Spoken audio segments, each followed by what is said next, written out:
was a high school teacher in the early 60s, and I was working with a principal, a vice principal, who was raising lots of questions about my pedagogy. And I had been putting students in circles and sort of defying what was then a very regimented, sort of militaristic, kind of utterly barren and sterile form of approach to teaching. And he didn't like it. And he was asking me all kinds of questions about how I could justify this. And the fact of the matter is, I didn't have the language to justify it. I felt it was right, but I couldn't really talk about it in a way that was convincing. And somebody had given me a copy of Paulo Freire's Pedagogy of the Oppressed, in which all of a sudden I had a language that allowed me, in a very fundamental way, to sort of not only explain what I was doing, but to get a greater sense of why I was doing it.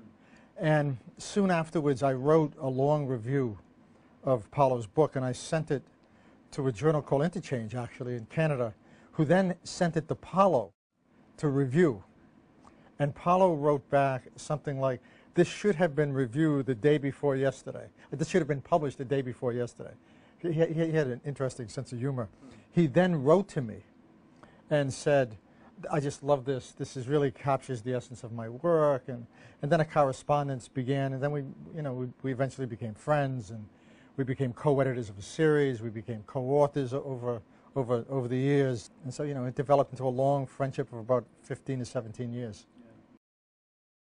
I think around the theory practice issue, I think it's a genuinely important question. I mean, many teachers really don't understand two things, right? They don't understand the relevance of theory for what they do. And in many cases, they often find themselves in places where time is such a deprivation that it becomes difficult to really think about what role theory might play in their lives.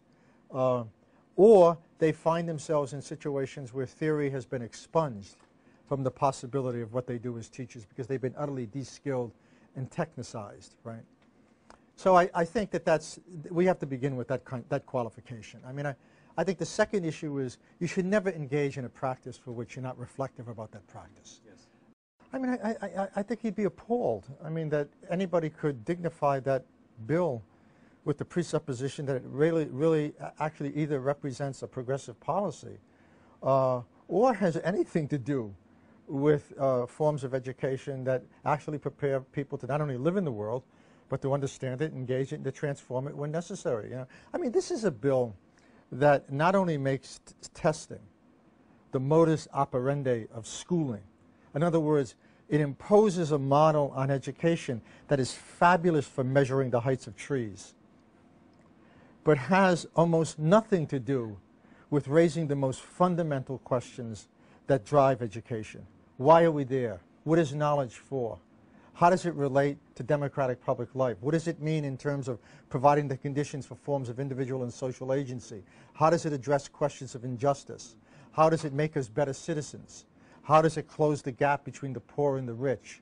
How does it prepare us for a global democracy? These are questions that are absent from No Child Left Behind. And that absence is really what defines it.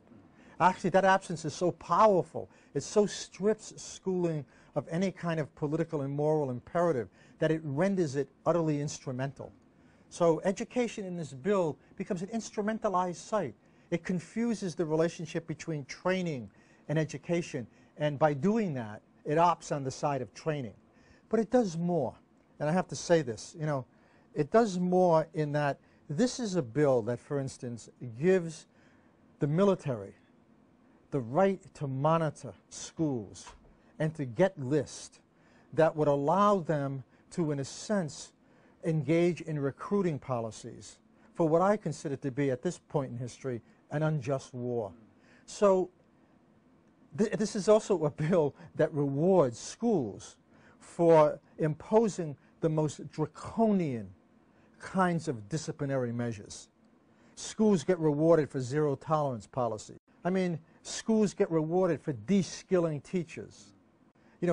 Schools get rewarded for cookie-cutter curriculums. This is like stepping back into the Stone Ages. This bill should be renamed Every Child Left Behind.